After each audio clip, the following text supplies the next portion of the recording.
¿Qué tal, amigas y amigos?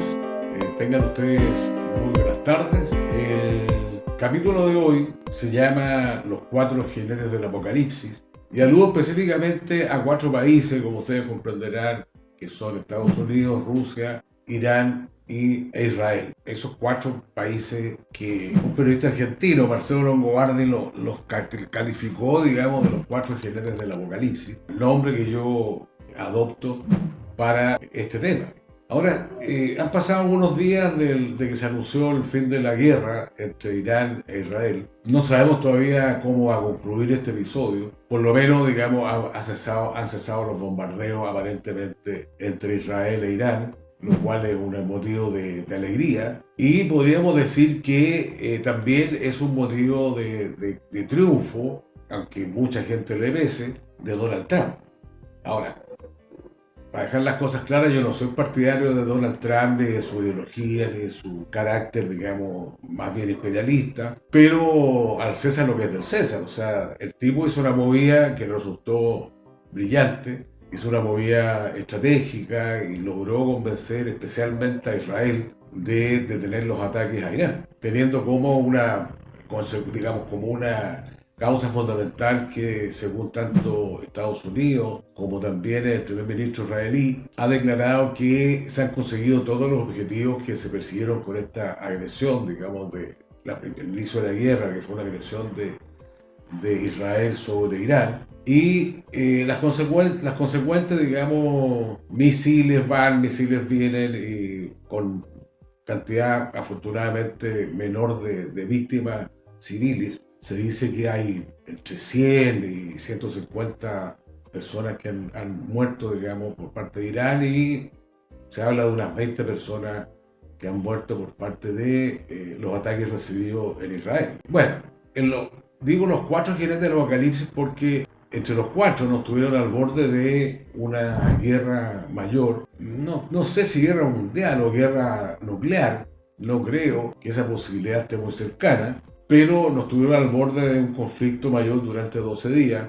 y que voy a dar algunas coordenadas, digamos, para que se entienda bien el tema. Por lo menos yo he estudiado el tema los últimos días y hace mucho tiempo, pero en los últimos días uno se va informando bastante más viendo las noticias internacionales. Obviamente no, por lo menos en mi país, en Chile, no se habla de eso, o sea, se habla de cualquier cosa menos de lo que sucede en el mundo, que nos tuvo al borde de una guerra mayúscula. Aquí en Chile hablamos de otras cosas, especialmente el canal de noticias que es norteamericano, que es CNN, que tiene sede acá en Chile. Habla del bienestar de la persona, digamos, la cosa del medio ambiente, el cuidado del medio ambiente, el cuidado de los hijos. Bueno, parece que son programas más bien no de noticias, sino que dedicados al bienestar personal. Bueno, eso es curioso, por decirlo menos. En todo caso, como yo le digo, querido amigo, que esta cuestión ha develado un montón de otros asuntos que han ocurrido, y yo quiero darles contexto de este tema. En primer lugar, el gobierno de Irán cambió el régimen iraní, como le dicen, el régimen iraní ha tenido una secuencia bastante curiosa, por decirlo menos, en el siglo pasado, tanto así que a mediados de los años 50, el año 53, para ser exacto, hay un presidente que más bien un laico, un presidente vinculado al socialismo panarábico, al socialismo árabe, que dictaminó que se acababa la fiesta con el petróleo y dictó una ley con aprobación del Congreso iraní donde se nacionalizaba el petróleo. Eso es el año 53, con lo cual trajo la ira de las compañías petroleras, especialmente las británicas, que tenían el control, y algunas americanas tenían el control del petróleo y el gas iraní. Con la nacionalización del petróleo y gas, obviamente que las compañías y los gobiernos respectivos de Inglaterra y Estados Unidos pusieron el grito en el cielo y no iban a aceptar esta situación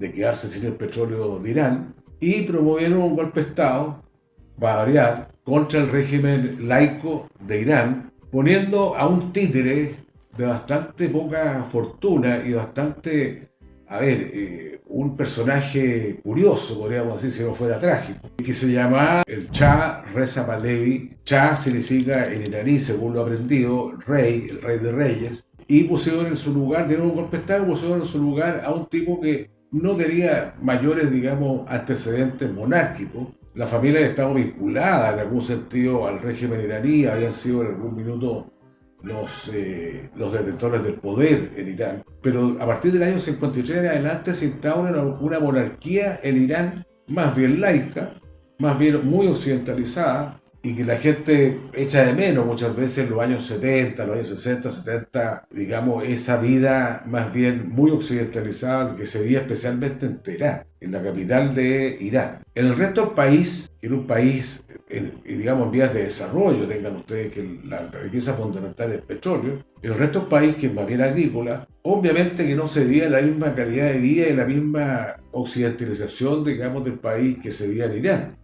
En el resto del país seguían existiendo las comunidades musulmanas, las comunidades chiitas, etcétera, etcétera, y estaba muy alejado de la realidad, digamos, esta burbuja occidentalizada de riqueza y de mucho poder que se vivía en Irán en los años 60 y 70. Fíjense ustedes que la esposa del Shah de Irán, la Farah Diva, que era, digamos, muy conocida en esa época por las estrambóticas fiestas que daban, por los lujos que tenían, esta señora, la Farah Diva, era muy, internacionalmente una, como se llama hoy día, una socialité, una persona que se paseaba por los salones, digamos, de los principales países y las monarquías, digamos, de Europa, era muy bien recibida, igual que su marido. Y con la llegada de la Revolución Islámica del año 79, se les acabó la fiesta, digamos, también por segunda vez a las compañías petroleras, especialmente la British Petroleum. Ahí surgió, con mucha fuerza, una compañía que se llamaba British Iranian Petroleum, que después se transformó en la British Petroleum, que hoy día es una de las compañías más grandes del mundo que maneja el petróleo, y una compañía inglesa, como ustedes comprenderán, y que manejan grandes volúmenes de petróleo a nivel mundial. Están incluidos en estas compañías con convenios con países como Venezuela, como en algún sentido Argentina. Obviamente el pasado era Cuba, digamos, era en Venezuela, digamos, países como Colombia, Ecuador también suministraban, tenían convenios de petróleo. Y como les digo, bueno, se acabó la fiesta del petróleo en el año 79 con la llegada del Shah, digamos, del dirigente máximo digamos, de Irán, que fue el muy conocido Khomeini, el líder supremo, digamos, de la revolución iraní, que era muy conocido, bueno, era un tipo que vivió en el exilio durante mucho tiempo y en el 79 llega a Irán de vuelta, llega a Teherán de vuelta a Khomeini y, digamos, se instaura la monarquía con este señor, con Khomeini, con el líder máximo de la revolución iraní, que después de su muerte han ido surgiendo otros líderes supremos en Irán. Y actualmente tenemos el líder supremo, el Ali Khamenei. En todo caso, el tema está, en primer lugar tenemos esa variable muy importante que es el tema del petróleo iraní, que es lo que han perseguido durante más de 70 años después de la nacionalización del año 53. Después pusieron en el régimen al Shah Reza Pahlavi. En el año 79 nuevamente se le acaba el tema del petróleo a los occidentales, especialmente a los anglosajones. Y surge, como les digo, en el 79 surge una revolución que nuevamente nacionaliza las riquezas petroleras y gasíferas de Irán. De ahí para adelante han habido 40 años, digamos, de tratativas y de intentos de cambiar el régimen de Irán, de los líderes religiosos. Han decidido cambiar han querido cambiar ese régimen a través de múltiples objetivos. Han matado a ingenieros nucleares, han matado a jefes de la Guardia Revolucionaria como el general Soleimani en los años, digamos, el 2019, 2020 creo que fue. Trump específicamente mandó a matar a uno de los líderes más importantes de la Revolución Islámica, que era el general Soleimani.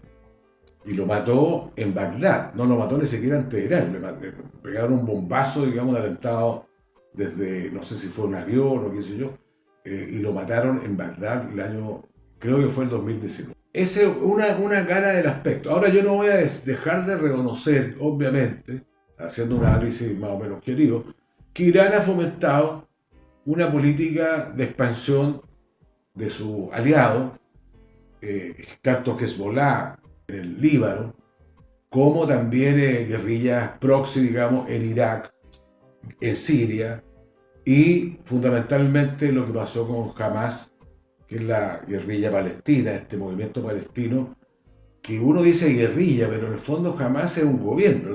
El gobierno electo de Palestina está gobernado por el partido Hamas, que tiene tiene una deriva, obviamente tiene un ejército irregular, no un ejército como el que conocemos, un ejército de combatientes, podríamos decir, pero finalmente tienen comandantes de jefe, generales, tenientes, coroneles, etcétera. Es un ejército, no digamos, como digo, no es regular, pero tiene una estructura de mando central.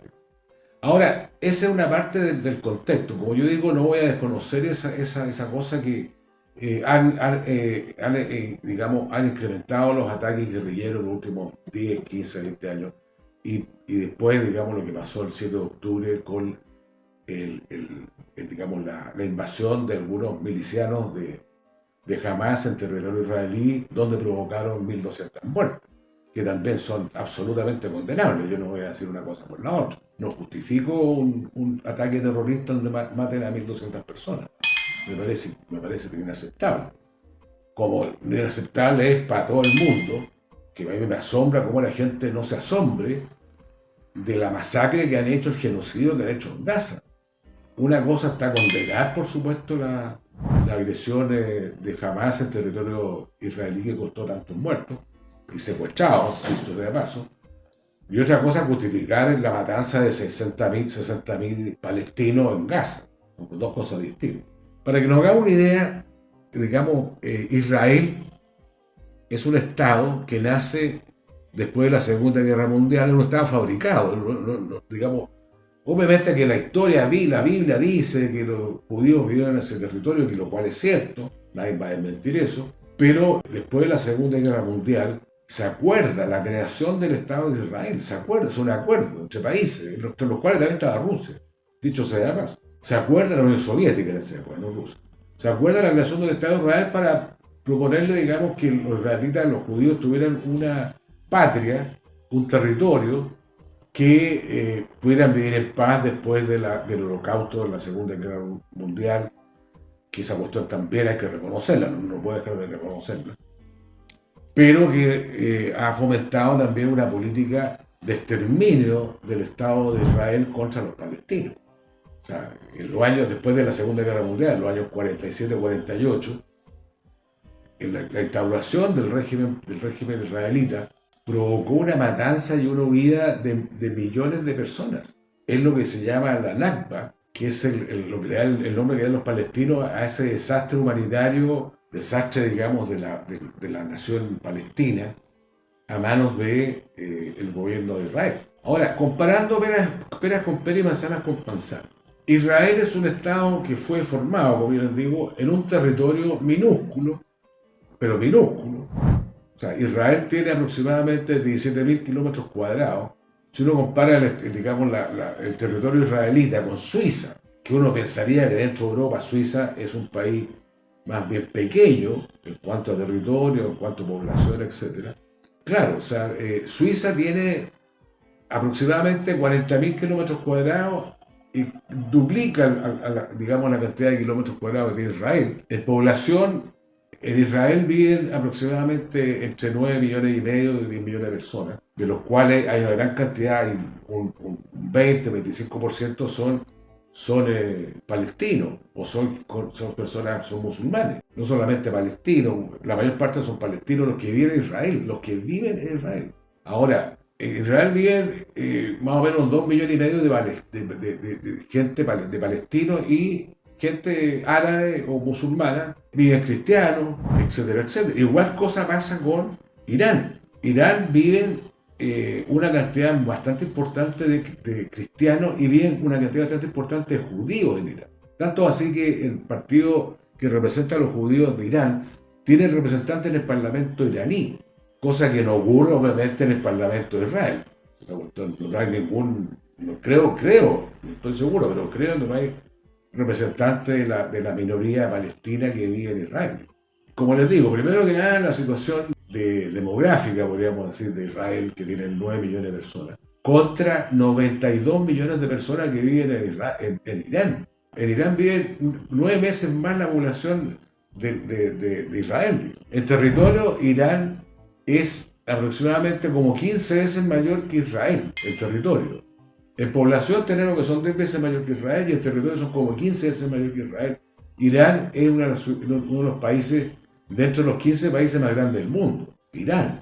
Ahora, comparado con, por ejemplo, con Chile, yo creo que Israel debe caer unas 10 veces en el territorio chileno. Y eso que Chile es un país chico dentro de América Latina. No digamos cuántas veces va a caer en Brasil, o en Argentina o en México. Son estados minúsculos que han logrado, con este apoyo fundamental, digamos, de Estados Unidos y de todo el occidente en general, han logrado mantenerse estable en el poder, siendo un país minúsculo con una población muy pequeña. Piensen ustedes que Chile es un país chico comparado con otros países de América Latina. Chile tiene 20 millones de habitantes aproximadamente. No le digo la cantidad de millones de kilómetros cuadrados que tenemos. Se caen como 6, 7, 8 veces Israel en el territorio chileno, siendo un país muy chico. Como les digo, de los 4 jinetes de Apocalipsis, yo creo que el más chico, podríamos decir 3,5 jinetes, porque el más chico es Israel, aunque posee el monopolio en el Oriente Medio de las bombas atómicas. O sea, Israel tiene el único país que tiene bombas atómicas en ese territorio, en esa zona del mundo. Ahora, ustedes dicen, bueno, ¿y alguien vigila a Israel con las bombas atómicas? No, nadie. No vigila a nadie en Israel. Porque la organización digamos, de no proliferación de armas nucleares, la Organización de Naciones Unidas que vela por la no proliferación de armas nucleares y que vigila, digamos, a los países que tienen bombas atómicas, entre ellas no está Israel. Israel jamás ha firmado el Tratado de No Proliferación de Armas Nucleares y por lo tanto no está regido por la Organización Internacional de Control de Energía Atómica, que ese es el nombre, que dirige este argentino Grossi, que nadie le tiene mucha credibilidad con las cosas que dijo antes del ataque, digamos, de Israel a Irán, que dijo prácticamente que Irán está a 2 días de tener las armas nucleares, lo cual salió a mentir a los 2 días siguientes el señor Grossi, porque se dio cuenta de la estupidez que había hecho al casi provocar una tercera guerra mundial. A los 2 días dijo, no, Irán no está ni cerca de tener armas nucleares, como lo dijo también la jefa de inteligencia que nombró Trump a hacerse cargo de todas las agencias de inteligencia de Estados Unidos, que se llama Tulsi Gabbard. Tulsi Gabbard, que es la secretaria de Estado para la Defensa, que dirige el FBI, dirige la CIA, dirige la Agencia Nacional de Inteligencia, dirige como 17, 18 agencias de inteligencia que operan dentro de Estados Unidos. Tulsi Gabbard, en marzo de este año, hace 2 o 3 meses atrás, en una cita que la citan al Congreso para que ella cuente cuál es la realidad, digamos, de la energía nuclear y del peligro nuclear que representaba Irán, ella declara en el Congreso en marzo de este año solemnemente que todas las agencias de inteligencia de Estados Unidos han llegado a la conclusión de que Irán no tiene ninguna capacidad de tener armas nucleares en mucho tiempo más, porque digamos, no están abocados a eso. Irán lo que intenta desarrollar son, digamos, la energía atómica para fines pacíficos. Eso es lo que se ha dicho y lo ha repetido el gobierno de Irán. Incluso hay una orden, una ley, una fatua que se llama, que es una ley religiosa que dictó Ali Khamenei hace muchos años atrás, por lo cual esa ley decretaba que Irán no iba a tener armas nucleares, que estaba prohibido el desarrollo, la instalación, etcétera, etcétera, de armas con capacidad nuclear en Irán. Cosa que ahora, en estos días, se discute en el Congreso iraní si se deroga esa fatua, esa ley, si Irán va a salir de esta Organización Internacional de Control de Energía Nuclear Atómica, va a salir o no, porque Irán todavía está dentro de las Naciones Unidas, siendo vigilado por las Naciones Unidas, por este organismo internacional, para el control de su desarrollo nuclear. Entonces, claro, Israel no está. Israel no ha firmado jamás ningún convenio ni contrato que le perjudique a ellos jamás, ni por mantener la paz mundial, no. Ellos no firman ninguna cuestión que les perjudique y desarrollan su armamento nuclear tranquilamente con apoyo de Estados Unidos, etc., de Inglaterra. En todo caso, como les digo, querido amigo, el tema es ese, o sea, comparemos las potencias, la potencia que tiene Estados Unidos, comparemos la potencia que tiene Irán, no digamos la potencia que puede tener Rusia. Dentro de los cuatro jinetes del apocalipsis hay un quinto, digamos, que no se menciona, pero es China, pero que no es del apocalipsis. Yo creo que China tiene una política exterior bastante moderada, no le interesa meterse en guerra, aquí si está ganando una guerra económica a nivel mundial, está teniendo un desarrollo tecnológico a paso agigantado, y no le interesa meterse en guerra. ¿Qué gana con la guerra?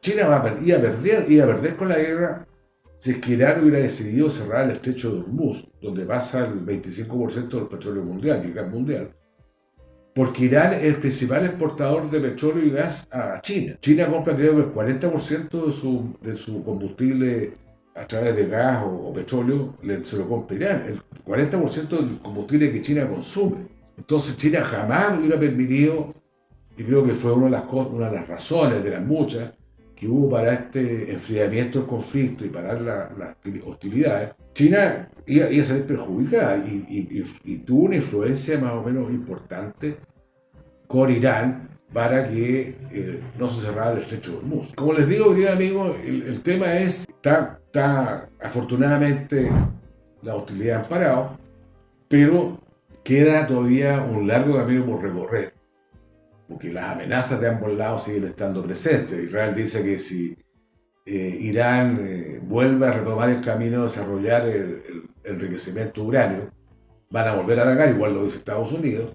E Irán, por otra parte, dice que ante cualquier amenaza que provoque Israel, ante cualquier ataque que provoque Israel contra territorio iraní, significaría la continuación del conflicto. O sea, estamos viviendo una época donde la paz se sostiene de un hilo, podríamos decir. Siendo optimista, yo creo que a ninguna de estas grandes potencias, ni a China, ni a Estados Unidos, ni tampoco a Rusia, le interesa por seguir la guerra.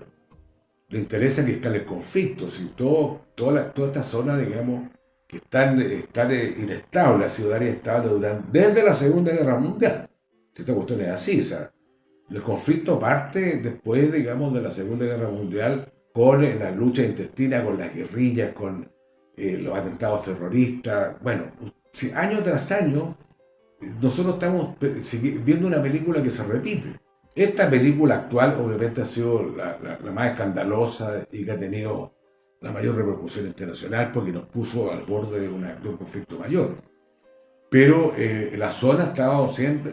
Piensen ustedes, el señor Netanyahu escribe un libro que lo publica el año 87 que se llama La guerra contra el terrorismo. El año 97, Netanyahu lleva más de 30 años en el poder. Cuando en Occidente se dicen los tiranos, los autoritarios, los que se prolongan el poder y que Putin lleva no sé cuántos años en el poder, bueno, Netanyahu lleva más años que Putin. Putin asumió el poder en los años 2001, 2002, aproximadamente, pero el Netanyahu lleva 30 años, siendo primer ministro, ministro de defensa, ministro de esto, pero siempre ha estado metido en su partido Likud, dirigiendo el partido y promoviendo sus políticas absolutamente anti-iraníes. En ese libro, yo les digo, La guerra contra el terrorismo, que publicó Netanyahu, él declara 7 enemigos de la región que hay que exterminar. Hay que hacer un cambio definitivo, porque según él promueven el terrorismo. En primer lugar, Libia. Estaba Gaddafi en el poder. Murió Gaddafi, quedó el caos en Libia, hoy día es un estado fallido, nadie manda, hay una guerra civil interminable. Ahí están los libaneses, pobres los libios, no libaneses, los libios. Ahí están sufriendo, digamos, todo tipo de conflictos durante años. Después, Líbano. Líbano lleva un conflicto de los años 80, guerras civiles, cristianos contra musulmanes, maronitas, yihadistas, etcétera, conflictos internos, digamos, que eso que fue conocido en algún minuto, el Líbano fue conocido como la París, digamos, de Medio Oriente, que es una ciudad maravillosa, quedó reducida a la ceniza. Años de guerra civil, y ahora mismo está un caos en el Líbano. Hoy día es un caos con los bombardeos, con la ocupación de Israel del sur del Líbano, con los bombardeos frecuentes sobre la capital Beirut, etcétera, es un caos. Irak Lo mismo, ahí estaba en la misma lista, estaba Libia, Líbano, Irak. Irak hoy día, después de la invasión norteamericana a Irak, y que acusaban a Saddam Hussein, que fue aliado de Estados Unidos en la guerra contra Irán, Estados Unidos armó a Irak, en los años 80. Hay fotos, están de secretarios de Estado dándose abrazos. Armó digamos, a Irak para que fuera el instrumento para derrocar al gobierno de Irán. Y se provocó una guerra de 8 o 9 años y costó millones de muertos por ambos lados. Entonces, esto no es nuevo, querido amigo, esto no es nuevo. Esta cuestión tiene un pasado después. Tenemos Irak, estaba Siria en esa listita. Siria estaba. ¿Qué hicieron? Bueno, derrocaron al gobierno de Bashar al-Assad el año pasado y pusieron a unos terroristas de Al-Qaeda como jefes de gobierno. Y para todo Occidente ahora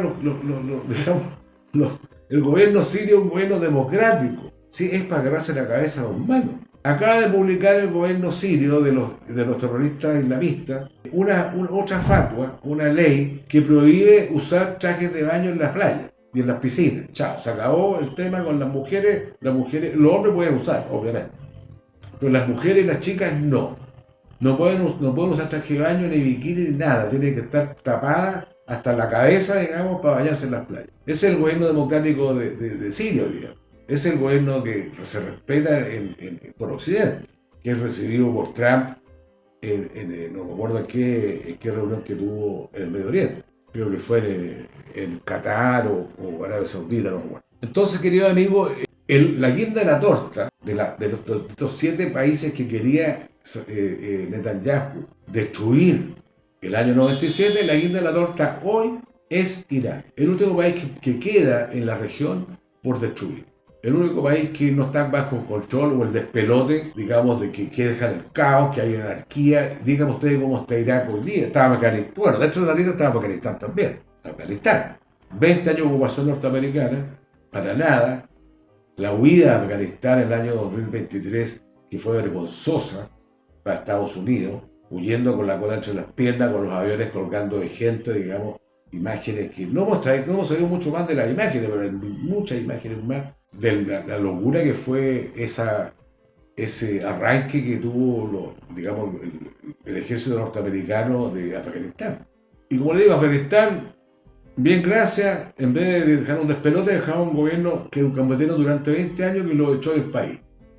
Esa es la verdad, lo echó del país. Y después de 20 años, están gobernando los talibanes.